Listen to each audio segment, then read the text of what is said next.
Olá, pessoal. Essa é a nossa aula de número 8 da disciplina de grandes temas em biologia. Hoje a gente vai falar sobre Erasmo Darwin, principalmente, mas vamos comentar alguns outros personalidades que foram importantes aí na época dele, tá? Inclusive nomenclatura científica.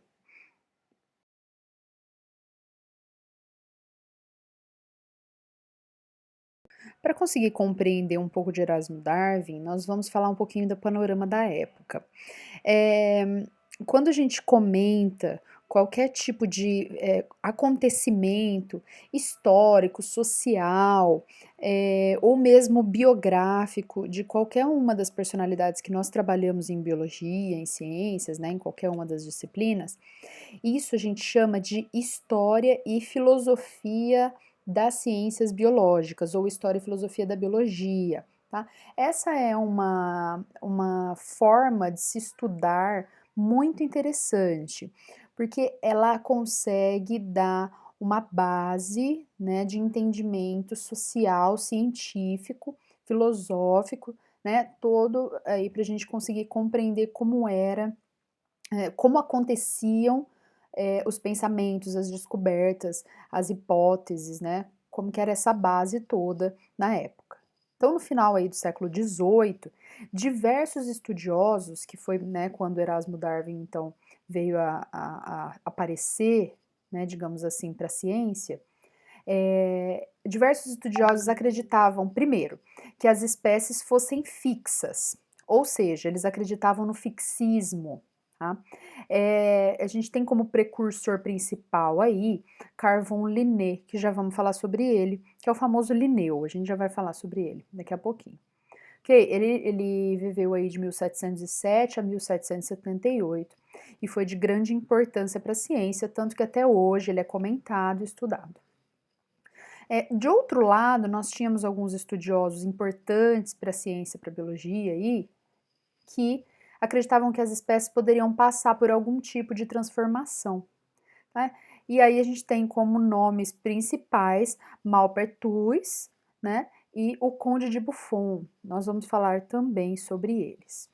Então, isso é para vocês conseguirem compreender de que aquela época, assim como tantas outras épocas, se viviam hipóteses diferentes, ok? Para se compreender a mesma coisa, né? Alguns, então, iam para o lado do fixismo e outros estavam tendendo a acreditar em uma espécie de primeiros passos do que seria evolucionismo, tá? A gente não pode chamar de evolucionismo, afinal de contas não se tinha essa noção e isso veio muito tempo depois. Então, como nós já comentamos aí, nós temos Linné, que tem a figura aí ao lado. Linné é o nome de Carlos Linneu, que geralmente é conhecido apenas como Linneu. Na verdade, seu nome em sueco era Carl Nilsson Linnaeus, e eles têm esse tipo de letra aí diferente, que dá uma sonoridade completamente diferente, bem sueca.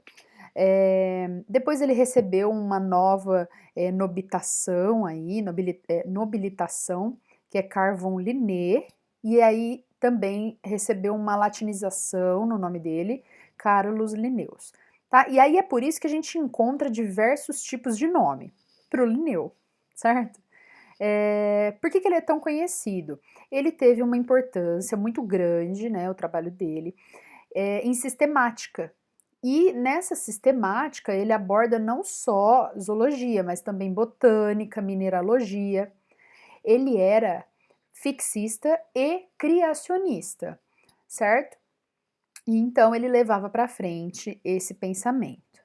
No fim da vida dele, ele começou a entender esse novo panorama que vinha chegando aí, dessas novas visões, novas perspectivas aí dos primeiros passos desse futuro evolucionismo, né?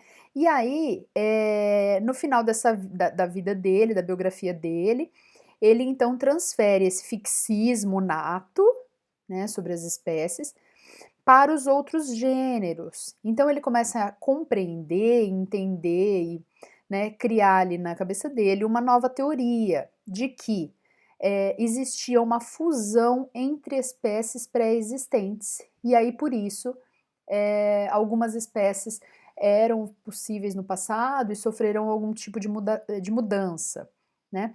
Aí a gente tem como exemplo, a girafa, né, que o nome, científico, desculpa, científico é girafa camelopardalis, tá. Esse nome científico, a gente já vai falar mais ou menos um pouquinho sobre a nomenclatura científica. Esse nome então, né, a gente consegue perceber ali no finalzinho, na segunda palavra, camelopardalis, que lembra muito, camelo, né, e pardalis que viria de, pardo, de onça parda, certo? Então acreditava-se que a girafa, ela tinha havido uma espécie de mudança, de transformação, justamente porque ela era um cruzamento de um camelo com uma onça, tá? Justamente porque o fixismo, principalmente baseado nas ideias criacionistas, ele tem como base de que existe um número fixo de organismos, né? A gente já comentou sobre isso na nossa aula. Então existe um número fixo. E aí, levando em conta a Arca de Noé, né, e os organismos que estavam então presentes nessa arca, a única maneira então da girafa estar presente seria através do cruzamento, né, entre duas espécies. Então começou a se criar esse tipo de pensamento de transformação de espécies. E Linné foi nessa onda. Então ele trouxe para gente um estudo, uma hipótese aí muito importante, que é a nomenclatura científica. Então a gente sabe aí que os animais, assim também como as plantas, né, as bactérias não, os outros organismos muito difícil, talvez fungos de repente, mas os animais e as plantas, eles são popularmente conhecidos por nomes muito variados, né, então depende muito do lugar onde você está observando aquele tipo de animal, ele pode receber um nome completamente diferente, tá. Para tentar universalizar esses nomes dos animais, das plantas, justamente porque os cientistas eles, né, vão fazer uma pesquisa, então é mais interessante que eles se entendam, saibam de qual espécie específica está falando, né. Então ele procurou criar uma nomenclatura internacional, tá, que designasse esses seres vivos para não haver então esse tipo de problema. Então em 1735 o Carl Linné, né, que era botânico, médico, ele lança um livro chamado Systema Naturae, tá? Nele ele propõe uma regra para classificar e denominar animais e plantas. Por volta de 1740, vem Mark Catesby, né, e ele publica um livro de zoologia em que ele denomina um pássaro, tá? Levando em conta o que Linné falou, né, para que todos consigam compreender, lembrar e saber de qual pássaro se está falando. Ele então cria um nome, e aí para esse sabiá americano, que é o tordo, tá? E aí ele chama de Turdus minor seneralbus non maculatus, que significa tordo pequeno, branco acinzentado, sem manchas, né? Então essa foi uma tentativa aí de padronizar esse nome desse pássaro, para que ele pudesse ser conhecido em qualquer idioma, em qualquer região. Só que aí teve o inconveniente da denominação ser muito extensa, tá? Então, só aí em 1758, na 10ª edição do livro de Linné, é que então é sugerida uma nomenclatura mais simples, onde cada organismo vai ser conhecido por 2 nomes apenas, tá? E esses 2 nomes eles são seguidos, um atrás do outro, e inseparáveis. E aí surge então a nomenclatura binominal, né, que é utilizada até os dias de hoje. E a regra para a denominação científica desses seres vivos, ela é mostrada, afirmada no primeiro Congresso Internacional de Nomenclatura Científica em 1898. E a partir de então, todos os organismos utilizam então esse nome, essa nomenclatura binominal. Essa denominação científica, né, dos animais, ele segue algumas regras definidas, né, e elas estão expressadas no Código Internacional de Nomenclatura Zoológica, tá? Isso serve para animais. Nomes científicos são latinizados, né? Todos eles são latinizados. Eles podem ser derivados de qualquer outra língua, ou de nomes de pessoas, de lugares, tá? A maioria dos nomes é derivada de palavras latinas ou gregas, né? E geralmente se refere a uma característica do animal ou do grupo que ele pertence, tá? E aí, por convenção, o nome genérico, né, e específico, que é o primeiro e o segundo nome, o gênero e a espécie, eles são latinizados, tá? Enquanto o nome das famílias, das ordens, da classe, de outras categorias não são, tá? E aí embora eles tenham letra inicial maiúscula, mas aí a gente vai ver esses códigos, quais são essas regras, ok? Por que que é interessante utilizar o latim? Por que que todos os nomes científicos são latinizados? Por que que eles são esquisitos, professor? Eles são latinizados, né? Não era mais fácil, então, utilizar lá o inglês, ou utilizar o espanhol, ou utilizar enfim, qualquer outro tipo de língua? Por que que se utiliza o latim, né, para a ciência? Porque o latim, a maioria das nossas línguas são latinizadas, a grande maioria, ou de origem grega, né, como eu disse. E o segundo ponto, latim é uma língua morta. Então, assim, não fica favorecendo, digamos assim, nenhum grupo científico, tá? Então, para ficar uma coisa imparcial, se utilizou uma língua morta. Então, quais as principais regras da nomenclatura científica? Então, eu reuni aqui, resumi para vocês os pontos principais. Então, na designação científica, os nomes eles devem ser em latim, né, de origem, ou então latinizados, todos eles. Tá? Todo nome científico ele tem que estar destacado no texto. E como que pode ser esse destaque? Pode ser em itálico, tá? Quando é aquela a letra fica mais caidinha, né? Se ele for impresso, pode ser então em itálico. Se ele for em um trabalho manuscrito, por exemplo, né, de você escrever na própria mão, né, letra de forma aí, ou letra à mão, fica difícil você botar itálico, né, não tem como, então você sublinha, né, você põe aquele tracinho embaixo, tá? Essas são as regras. Também é possível que mesmo em textos impressos apareça a nomenclatura sublinhada, tá? Mas o mais comum é que a gente coloque em itálico. Outra regra, cada organismo ele tem que ser reconhecido por uma designação binominal, tá? Então, sendo o primeiro termo para designar o seu gênero e o segundo para designar a espécie, tá? É um erro grave usar o nome da espécie isoladamente, sem colocar o gênero. É até possível você se referir ao grupo de cicla, por exemplo, que é um gênero de peixe do tucunaré, né? Você pode usar cicla, né? Mas você não pode colocar, por exemplo, só Kelberi, que seria o nome específico de um tipo de tucunaré, que é o tucunaré azul, tá?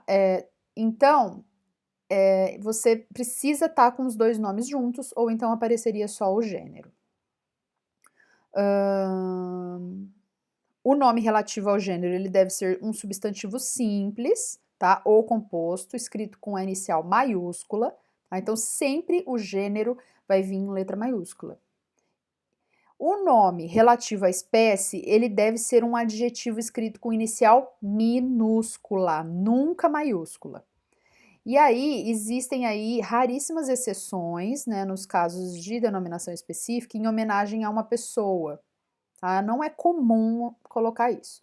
Mas hoje em dia anda rolando uma moda na ciência de que alguns cientistas acabam por colocar uma homenagem a alguma pessoa ou órgão de fomento, né? E aqui, entre a comunidade científica, a gente usa até como piada, tá? Por exemplo, no Brasil, há quem escreva Trypanosoma cruzi, né? Porque o termo cruzi, com a letra maiúscula, é a transliteração latina do nome Oswaldo Cruz, né? Então, uma homenagem a esse grande sanitarista brasileiro, tá? E aí pode ser que ele apareça aí, mas não é comum, não é o certo, ok?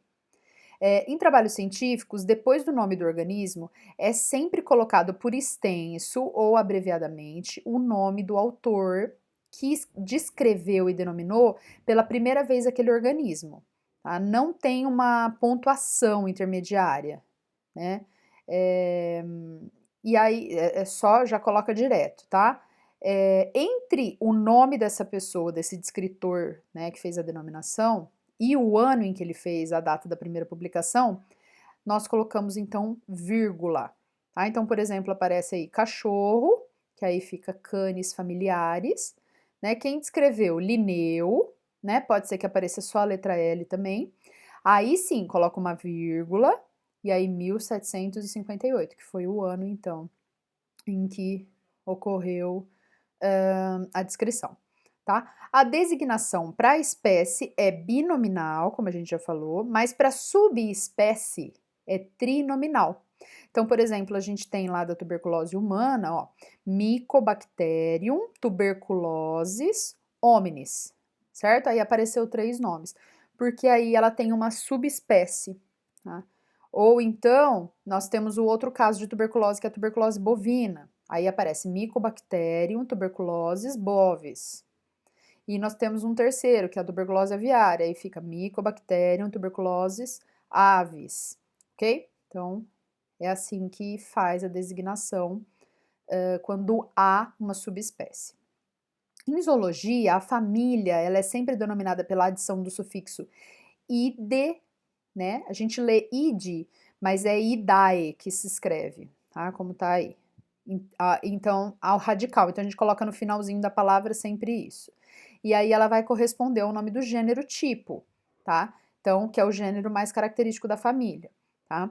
Para a subfamília, o radical adotado é ini, tá? Que a gente escreve inae. Então, como exemplo aí, a gente tem, por exemplo, o gato, o gênero dele, Felis. Qual que é a família? Felidae. Qual que é a subfamília? Feline, certo? Por exemplo, cascavel. Então, qual que é o gênero? Crotalus. Qual que é a família? Crotalidae. Qual que é a subfamília? Crotaline, certo? Então, é assim. E, por último, a gente tem a lei da prioridade, tá? O que ocorre aqui? Se diversos autores denominarem um mesmo organismo de maneira diferente, vai prevalecer sempre a mais antiga, ou seja, a primeira denominação. A substituição de nomes científicos ela é permitida somente em casos excepcionais, tá? Então vai adotar aí para esses casos de notação especial, né, que já foi convencionada, que indica tratar-se de uma subespécie que foi reclassificada, tá? Então aí dessa forma, se a posição sistemática de um organismo é modificada, o nome científico tem que assumir a seguinte forma. Então a gente menciona o nome do organismo já no novo gênero, e aí entre parênteses a gente coloca o nome do primeiro autor e a data em que ele denominou, tá? E aí fora do parênteses, coloca-se o nome do segundo autor e a data em que ele reclassificou a espécime, tá? E aí, então, por exemplo, a formiga saúva, Atta sexdans. Quem fez a primeira nomenclatura, né, a primeira denominação? Linneu, vírgula, 1758, e a gente colocou entre parênteses. E aí na frente vem, então, Fabricius, 1804, certo? E aí indica, então, que Fabricius, ele mudou o gênero, né?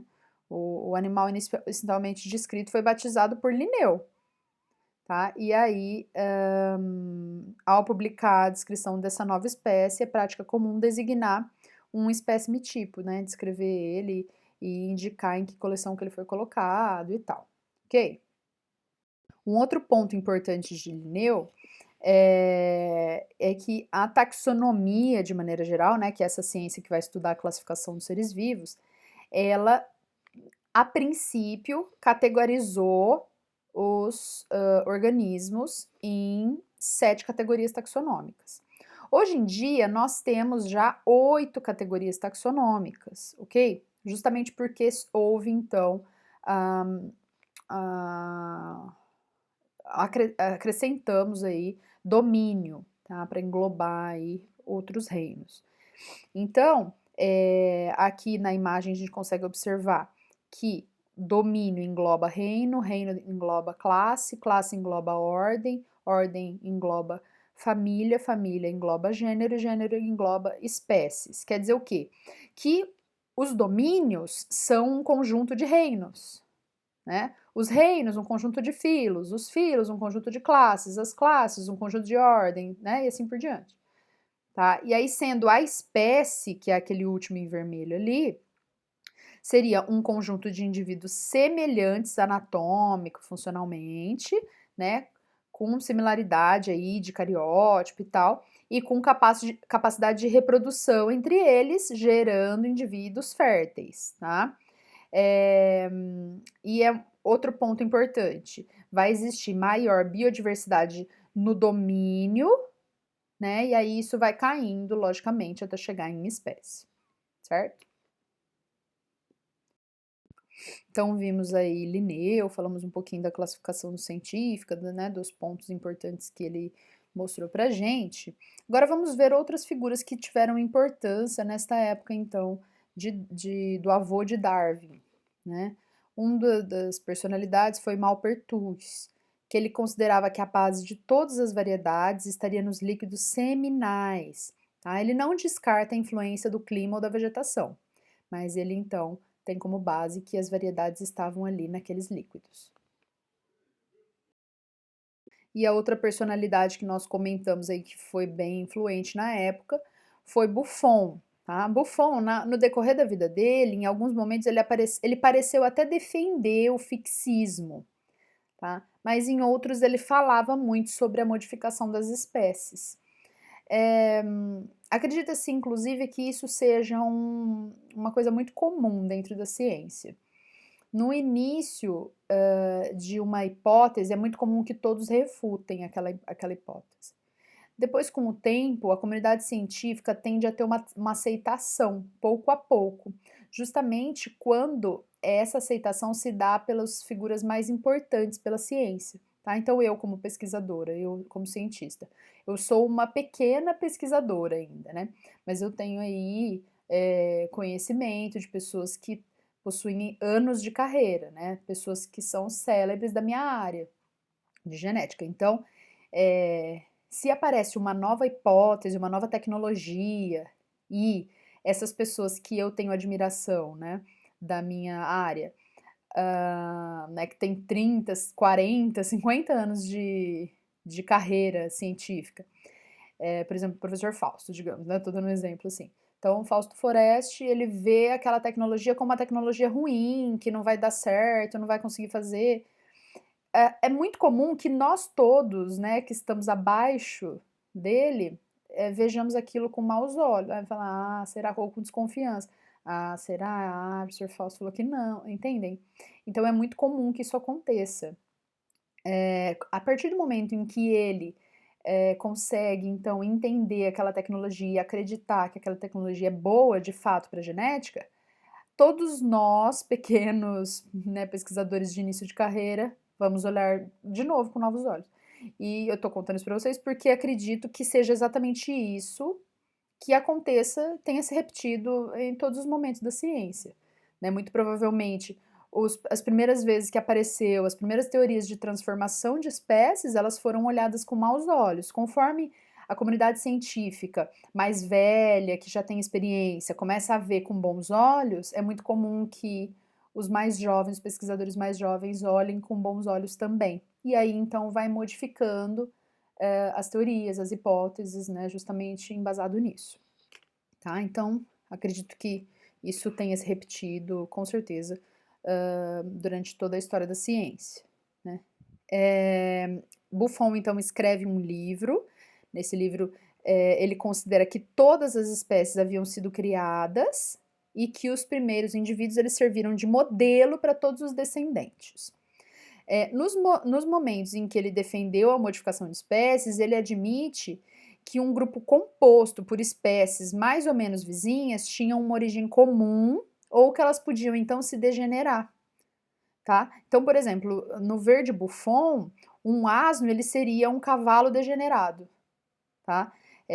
As causas dessa degeneração seriam alteração do clima, alteração da alimentação, os malefícios de se escravizar, né, esse cavalo, e aí ele então se degenerou e virou um asno, tá? Então era esse pensamento de Buffon. Compreendemos então qual que era a perspectiva da época, né, a visão da época científica, e agora então vamos entender como foi a vida de Erasmo Darwin, que foi o avô de Darwin, né, de Charles Darwin, que a gente conhece tanto aí, já ouviu falar tanto, e que foi um cientista tão bom como tantos outros. E por que que se fala tanto em Charles Darwin, já que existem até inclusive algumas teorias de que o Wallace e ele tinham o mesmo papel, né, e, enfim. O que acontece é que Charles Darwin, ele modificou um pensamento da biologia. A biologia, ela vinha perdendo um pouco de campo, porque uma nova fase vinha crescendo, né, cientificamente falando. Essa fase a gente conhece na biologia como a era do mecanicismo. A era do mecanicismo, ela é baseada em observar todas as coisas, os seres, enfim, os objetos, como máquinas, tá? E aí, para se entender o funcionamento, por exemplo, de um ser humano, eu basicamente tenho que entender como funcionam as interações químicas e físicas que acontecem nesse organismo, tá? Então, para eu entender a célula desse organismo, que é a pequena peça dessa massa, dessa máquina, eu simplesmente tenho que entender bioquimicamente, fisicamente, como que funciona o funcionar daquela célula, tá? O mecanicismo ele é interessante para essas disciplinas que são mais aprofundadas, mais complicadas de se compreender. Por outro lado, ele acaba por levar tudo como base química e física. Então a biologia meio que perdeu a razão. É como se a gente olhasse tudo, né, nesse momento aí da ciência, é como se tudo fosse olhado como se a química e a física só tivessem razão e tivessem importância, né? E a biologia fosse só coisa de poeta, de louco. Tá? Darwin, então, Charles Darwin, ele traz de volta esse novo pensar de que a biologia é observar o todo, é observar teorias como um todo, é observar fósseis, é observar órgãos vestigiais, né? É montar teorias evolucionistas, certo? E aí a gente começa a observar de novo esse mundo biologicamente, tá? Por que Erasmo Darwin é tão importante para todo esse entender da biologia? Porque Erasmo Darwin, apesar dele ser graduado em medicina, né, ele se graduou em 1755, ele inicia a carreira dele como um médico de respeito, certo? Ele publica um primeiro artigo aí, na revista Philosophical Transactions, e aos 29 anos de idade, ele recebe títulos, tá? Que são dados só a cientistas que são notáveis. Ele faz parte de uma sociedade que chama Lunar Society, que é um grupo de estudiosos que se reunia no início do período da industrialização ali da Inglaterra, justamente para contribuir com o melhoramento da sociedade, das contribuições científicas. Eles eram conhecidos e se autodenominavam como lunáticos, e por isso Lunar Society. E eles se reuniam informalmente para discutir esses avanços da ciência, da tecnologia, tá? Também como suas próprias teorias, suas invenções, tá? Erasmo Darwin, ele também contribui para a idealização da máquina de vapor, ele elabora algumas outras construções aí, máquina de copiadora, um tipo de lâmpada também, que funcionava de uma outra maneira. Ele é fundador de uma sociedade de botânica, de uma sociedade filosófica. E aí isso tudo faz a gente entender que ele era uma pessoa muito engajada nesse ramo científico, tá? E além de tudo, ele tinha um respeito muito grande da sociedade científica, ok? Isso então leva a gente a crer que existia ali no sangue, digamos assim, uma veia científica que já provavelmente baseou as primeiras ideias de Charles Darwin, tá? Que deu como base ali aquele pezinho na ciência que já vinha já desde o avô. Um outro ponto importante das obras de Erasmo Darwin, ele escreveu um poema que é chamado O Templo da Natureza ou a Origem da Sociedade. Um poema com notas filosóficas. Tá? E esse poema aí, ele só foi publicado depois que ele morreu, né?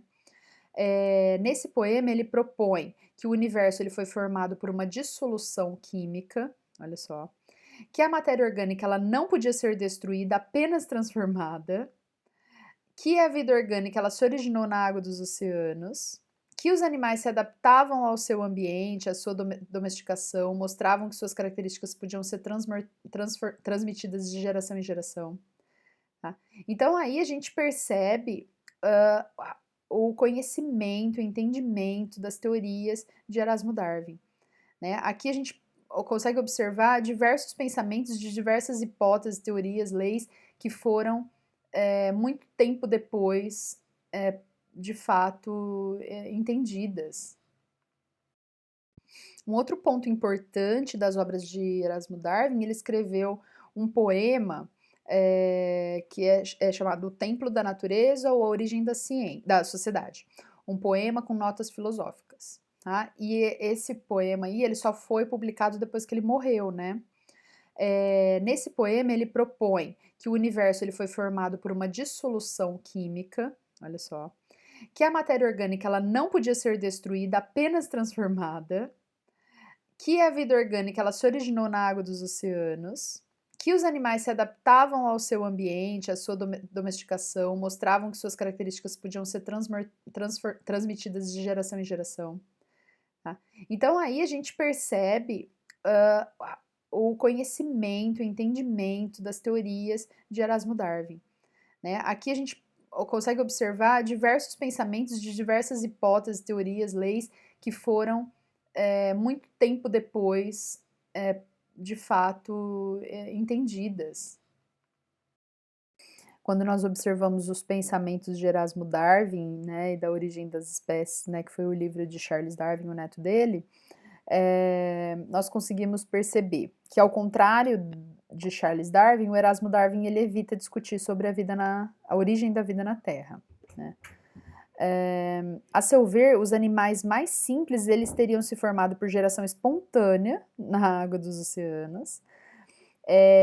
Ele fala também que os seres vivos que surgiram inicialmente nos oceanos eram bem simples e foram se transformando, que passaram a viver em cavernas, adquirindo nadadeiras, pés, asas, né?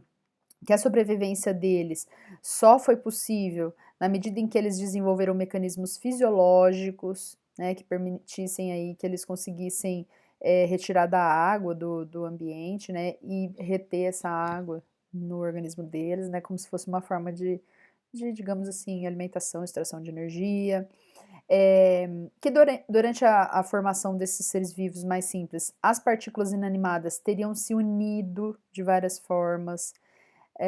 Ele também fez uma analogia entre a origem da vida nos oceanos e o desenvolvimento do embrião no útero materno. Tá? Inclusive comenta que criaturas como mosquitos, sapos, né, em seu estado embrionário, eles são aquáticos. Uma outra coisa, ele considerava que os animais de sangue quente, como os quadrúpedes, pássaros, anfíbios, né, e até os humanos mesmo, eles fossem produzidos a partir de um filamento vivo semelhante, né, porque ele via que existia uma grande similaridade entre as estruturas, né, dos organismos. Então, algumas linhas de pensamento. Como é que foi a recepção dessas ideias de Erasmo Darwin na época em que ele viveu? Então, na ocasião em que Zoonomia, aquele livro dele, foi publicado, a Inglaterra ela passava por uma guerra, né? Essa guerra já durava 20 anos, que foi uma das guerras que termina na Batalha de Waterloo, lá de Bonaparte. A igreja e o Estado, eles estavam unidos e eles não conseguiam ver com olhos bons esse tipo de teoria, porque esse tipo de teoria científica, ele negava o papel de Deus como criador, né? E então ele considerava as ideias subversivas, certo? A maioria das resenhas críticas ignorava a parte da zoonomia em que o Erasmo Darwin, ele lida com as concepções evolutivas. Tipo, eles faziam uma vista grossa, tá? Depois, essas concepções elas foram consideradas mais especulativas. O que acontece? Ele não realizava experimentos, certo? Ele não fazia análise, né? E aí, para a ciência, isso é complicado. Então, eles viam isso como, né, desmereciam essa parte científica. A tentativa de Erasmo Darwin em mostrar uma afinidade entre os animais inferiores e o homem foi considerada como uma negação da alma dele. Então, esse era um dos problemas, né? Existia um comando muito grande da igreja sobre o Estado, e aí isso então trazia uma névoa que fazia com que a ciência fosse complicada de ser entendida, compreendida e aceita. Então, nessa aula de hoje a gente falou sobre Erasmo Darwin, comentamos também de outras figuras importantes aí na época, claro, né? Comentamos as importâncias dos pensamentos, teorias de Erasmo Darwin em relação aos pensamentos do neto dele, que é Charles Darwin, que muda aí de maneira grandiosa a história da biologia, tá? Alguns pontos que a gente observou é que Erasmo, ele não tinha essa veia de biólogo, né, de história natural, ele tinha ainda aquela coisa de médico, de ser, né, baseado tudo na medicina, então, por exemplo, ele investigou lá sobre os embriões, né, justamente observando os caráteres medicinais, médicos, né, e não biológicos, né. Uma outra coisa, ele não tinha muita preocupação em documentar experimentos, né, empiricamente essas ideias evolutivas que ele tinha, ele ficava sem experimentação, né, e isso não é muito bem visto pela comunidade científica. Muitas das conclusões, por exemplo, dele de transmutação dos animais são meramente caráter especulativo, né? Ele só, eu imagino que seja assim, e monta uma teoria, mas sem fazer nenhum tipo de experimento, né? Mas é claro que a gente tem que levar em conta que o contexto político, social e religioso dessa época, ele não era propício a se levar em conta, entender, discutir a ciência como um todo, né? Então havia muito esse bloqueio da ciência, justamente porque eram consideradas ideias subversivas, né? Bom, essa aula de hoje, então, nós discutimos aí esses pontos, pontos importantes de Erasmo Darwin, pontos importantes das relações dele e do neto, né, que foi tão importante para a história e filosofia da biologia. Comentamos outros tipos de pontos aí, de outras figuras importantes para a época, e qualquer dúvida, então, estou à disposição. Obrigada.